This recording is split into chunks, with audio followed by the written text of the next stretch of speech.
Hi there everyone, I'm Nikhil from Notion Hub, and in this video I'm going to show you the most important tips and tricks for your iQOO Z7. By the way, I have already posted a dedicated video for the best feature section where I've talked about some of the interesting features on this phone. Do check out that video as well, link will be in the description. With that said, first I'll start off with the navigation gestures. Now once you enable the navigation gestures, you can swipe from the bottom of the screen to go home. You can swipe and hold for recent apps. And you can swipe from the left side or the right side of the screen to go back a step. To trigger Google Assistant, you can swipe diagonally from the bottom left corner or the bottom right corner. Just swipe it and Google Assistant will trigger. Besides all these gestures, you can also quickly switch between applications by swiping left or right on the bottom bar, just like on iOS. Next we have split screen mode. Now split screen mode allows you to use two applications at the same time. And there are multiple ways to open or start split screen mode. First, we can do it from the recent apps page. Just go to the recent apps page and click on the app icon and select open split screen mode. Then the current application will open up in the top window. Then you can select the secondary application from the list below, or you can go to the home screen and then select the secondary application. Another way to start split screen mode is from the notification toggles. Just go to the notification toggles and click on split screen and you'll enter the split screen mode. The third way is using a gesture. On this phone, we have a 3-finger gesture to quickly open the split screen mode. On any compatible application, you just need to swipe up using 3 fingers and you'll open the split screen mode. Very few phones out there offer this particular feature and it works really well. By the way, by default, all the apps do not support split screen mode. So if you want to fix that, this is what you need to do. First, you need to enable developer options. For that, go to Settings, About Phone and click on Build Number 7 times. Once you do that, developer options will be enabled. Now you need to go to developer settings, go to the bottom of the screen and enable force activities to be resizable and then restart your phone. And once you do that, you will be able to use almost all the applications in the split screen mode. Next, we are going to talk about small window. Now this feature allows you to open applications in a smaller window. You can do that directly from the recent apps page. Go to the recent apps, click on the app icon and click on open in a small window. Once you do that, that particular application will open up in a floating window. You can move it around, you can resize it, you can minimize it into a pop-up bubble. When you click on the bubble, it opens up in a mini window. Next, we also have the option to maximize the app to full screen or close it. By the way, we can only use one application in mini window and we can't use it along with split screen mode.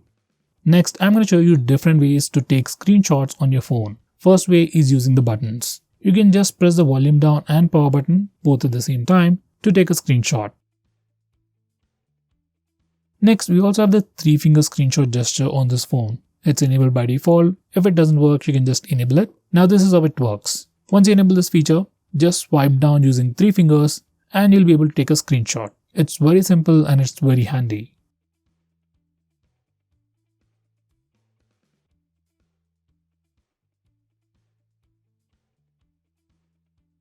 Next, I'm going to show you how to take long screenshots. To take a longer screenshot, first you need to take a regular screenshot. You can either use the buttons or the gesture. Now once you take a screenshot, you get a preview and from here, click on long screenshot button. And then your phone will automatically take a longer screenshot. Now besides all this, we also have a feature called as Capture on this phone, which offers tons of features related to taking screenshots. You can access it from the notification toggles. From here, you can take a long screenshot, a rectangular screenshot where we can just crop the preview screen. We can take funny screenshots. In that, we have shaped screenshots where we can take screenshots in different shapes. We have lasso screenshots where you can just draw a shape on the screen and you'll get that exact screenshot. We also have doodle screenshots where you can doodle on the screen and it's captured as a screenshot. We can also record animations, that's basically recording the entire screen or just part of the screen. You can record it for 15 seconds and save it as a GIF. Next, we have the regular screen recording where we can record the entire screen for a prolonged period of time. Next, we have Nearby Share. Now this feature allows you to share files between different Android devices over Wi-Fi. Almost all the Android phones these days come with Nearby Share. First, you need to enable Nearby Share on both phones. On your phone, set visibility mode to everyone or contacts. If you're sharing files with someone new, then set visibility to everyone. It'll automatically change to contacts after some time. Now once you're done that, select the files that you want to share and click on the share button. You'll see all the nearby devices on the share menu and just click on the nearby device to quickly share those files over Wi-Fi to the other Android device. Now this feature is just like the Share It app, but it's an inbuilt feature that comes on all the latest Android phones.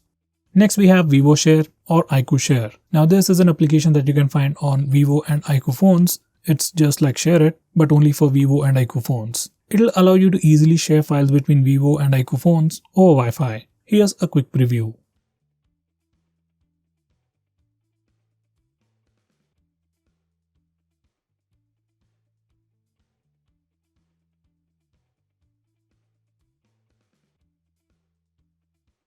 Next we have notification history. Now once you enable this particular feature, all the notifications that you get will be recorded in the notification history place. So even if you accidentally dismiss a notification from your notification bar, you can still find them in the notification history panel. I would definitely recommend you to use this feature. Next we have privacy dashboard. Now this particular feature allows you to see which application has access to your camera, GPS, microphone and other permissions. And at the same time, this particular feature allows you to see which applications have used which particular permission at which specific time. So you get a complete timeline history and you can easily find out which applications are misusing permissions, and from here you can also block those applications from accessing those permissions. Next we have a very important security feature called app pinning. Now this is very important if you're someone who often lends your phone to some other stranger or even your friends. Now once you enable this toggle, you will be able to pin applications from the recent apps page. Once you pin an application, you can't go to the home screen, open camera app or open the gallery application. So it improves the security a lot. To unpin an application or to close the app, from the navigation gestures, you can just swipe up from the bottom twice and it takes you to the lock screen, and once you enter the password, that application will be unpinned. If you're using navigation buttons, you can press and hold back button and recent apps button and it will take you to the lock screen. Once again, you can unlock the phone to unpin the application. Next we have blur recent apps. Now there are some applications that you want to blur the interface in the recent apps page. Let's say for net banking applications, you don't want others to check out your balance details or other information. You can blur those applications in the recent apps page. You can do all that from here. Next we have background power consumption management. Now on this phone, apps get killed automatically like most of the time. For some reason, if you don't want some specific applications to be killed automatically, then you can do that from here. Just go to settings, select the individual application and select do not restrict background power usage. Once you do that, this application will not be killed automatically in the background or whenever you lock your phone. Next we have a quick shortcut to rotate photos. Normally on other phones, if you want to rotate a photo, you have to select the photo, go to edit and then rotate. But on this phone, on the default albums application, you can just select the photo, open it up and then put two fingers on the screen and rotate them manually, clockwise or anti-clockwise to rotate that image. It's a really useful shortcut and I wish others implement this feature as well. Next we have some brand new photo editing options on this phone. Now once again, to use this editing options, we need to open the albums application. Just select the application, go to edit and we have tons of photo editing tools. Out of them all, you might be interested in Object Eraser, where you can erase some objects in the photo. It is still in the beginning phase, but this particular feature works really well. Next we have video compression option. Now this is another unique feature that I found on this phone. Basically this feature allows you to compress a video all the way from 1080p to 480p. Let's say you want to share a video with your friend but at a reduced size. Now you can directly compress that video on your phone. There's a reduction in quality as well as the size, and I would say the compression is pretty decent. Next, we can change the screen refresh rate on your phone. Normal phones come with a regular 60Hz screen refresh rate, but obviously your phone has higher screen refresh rate. Now if you go to the display settings, we have a section called screen refresh rate, and from here you can change the screen refresh rate of your phone. By default it is set to smart switch, so your phone automatically switches the screen refresh rate depending upon what you're doing. Now this can give you the best battery results, but for some reason if you want a constant high screen refresh rate, you can change it from here. Next, we can also change the recent tab style. Now there isn't any complicated stuff going on here. You can just do a pinch out and pinch in gesture on the recent tabs page to change its complete style. Personally, I like the default one. Next we have dark mode.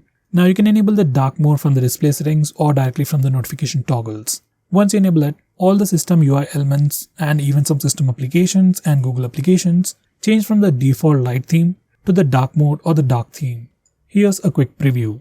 By the way, we can also schedule the dark mode to only work at night, which can also be pretty helpful. Next, we have default app management. Now from this place, you can change your default phone dialer, default SMS application, default browser, and so on. So if you want to change it, you need to come to this place. Next, we have flash notification. Now once you enable this feature, every time you get a call or notification, your flashlight blinks and gives you a notification. Now this particular feature can be pretty handy if your phone is lost and is in silent mode. Next, we can also display the battery percentage directly on the status bar. If you want to do that, just enable this toggle. Next, we can also display the network usage on the status bar, like how much you're downloading and how much you're uploading. You can check out all that information on the status bar just by enabling this toggle. Next, I'm going to show you how to disable the lock screen carousel or the lock screen poster. Now, on your phone, whenever you go to the lock screen, do you see a different wallpaper every time? If you don't like this particular feature, you need to disable the lock screen carousel or the lock screen poster from the lock screen settings. And this is how you can do it. Just disable the toggle to have a static lock screen wallpaper.